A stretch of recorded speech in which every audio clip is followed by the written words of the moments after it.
You know, ever since we met Kenny the Cactus, I've been thinking about all the ways you can use the word yo. It can really mean a lot of things. Yeah? Yeah, I mean, check it out. What do you think I mean? Yo! Something is really cool? Yes, exactly. Okay, what about this? Yo. Don't do that. Nailed it. Oh, this is fun. Okay, do it again. Okay, yo. Oh, come on, this one's an easy one. Do it again? Yo. I don't know. It meant, yes, there was one Oreo left in the package, but I promised I left some for you. I just twisted it in half so that the cream was divided perfectly 50-50, and I promise that you will totally enjoy half that Oreo with half the cream, just as much as you might enjoy a whole Oreo. If you don't, I promise to get you another Oreo as quickly as humanly possible. See? Easy.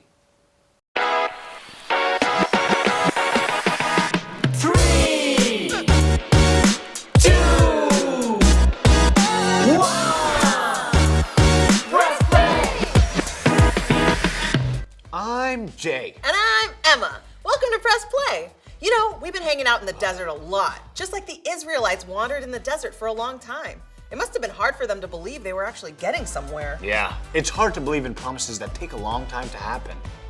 You know who would be great at it? Who? Carrie the camel. She's got an A+ attitude. Yeah, she was cool. Yo. A sad yo because you miss someone? Bingo. You thinking what I am? But if we press play, how do you know we'll find Carrie? We don't, but we promised each other we'd always try. Yo. Whoa. You're right. Let's do it. 3, 2, 1, press play. Yo! Hey, we're back at Cake Boss's Desert Oasis. Yeah, you don't think that Carrie would be here? Oh, Carrie! Carrie? Wait a minute. I know. Carrie! Oh, what is that delicious smell? Oh my goodness! It's my good friends Emma and Jay! Carrie! I didn't know you guys knew about Cake Boss's Desert Oasis. It's my favorite spot to come and chill. This cake looks so good. May I? Oh, please.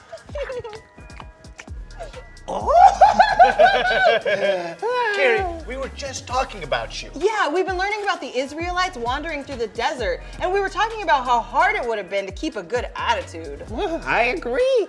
That must have been really hard. You guys remember the story I told you about water coming from a rock? Yeah. Well, in the book of Numbers, chapter 20, that happened again. But this time Moses made a mistake. God gave Moses specific directions about how to get the rock to gush with water. In Numbers 28, God says, "Take the staff, and you and your brother Aaron gather the assembly together. Speak to that rock before their eyes, and it will pour out its water." But Moses didn't do that.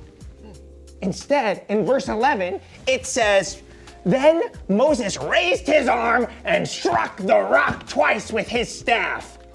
Water gushed out, and the community and their livestock drank."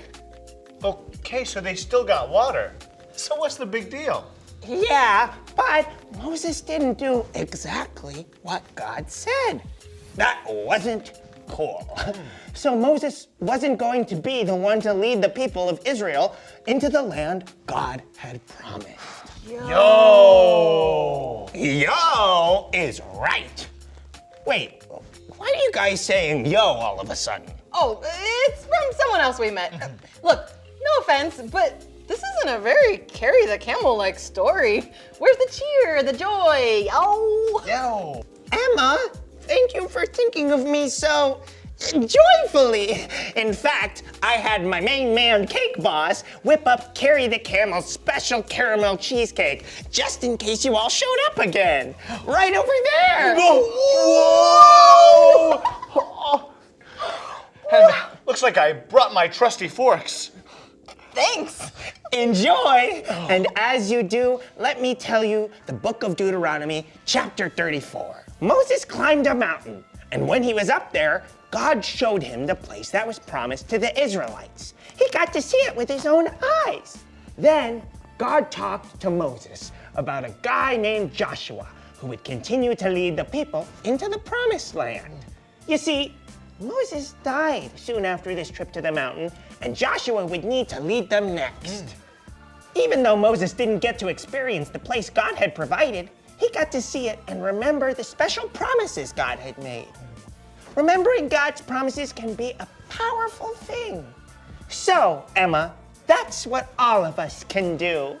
We remember the things God says. We can talk about the ways God has provided. We can celebrate what Jesus has done.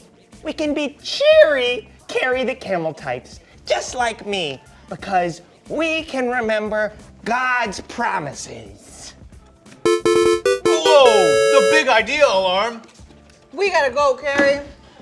Thanks for the cake and the story and for just being you. Oh, well, my pleasure, Emma and Jay. As always, handshake time. Oh, you know it. Everyone, do the handshake with your neighbor.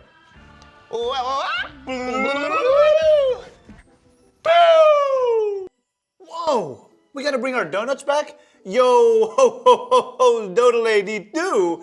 That's awesome. I'm saving mine. Ooh, you know donuts can go bad. Yeah, right. I promise, they can. Well, if that's true, then I've eaten a lot of bad donuts. I've eaten a lot of bad donuts. We pressed play and ended up back at the Oasis with Carrie the camel this time. Yo, she was her regular, joyful self. She told us all about Numbers 20 and Deuteronomy 34, and how although Moses wasn't the one to take the people into the promised land, he died knowing that they would get there, and we can remember God's promises. Jay? You okay? I'm not sure. Great, because it's time to drop the verse! Woo! I am making a way in the wilderness, in the streams and the wasteland. Isaiah 43:19. Isaiah 43:19. I am making a way in the wilderness and the streams in the wasteland. Isaiah 43:19. Isaiah 43:19. Hello. I am making a way in the wilderness, in the streams and the wasteland. Isaiah 43:19. Isaiah 43:19. Okay.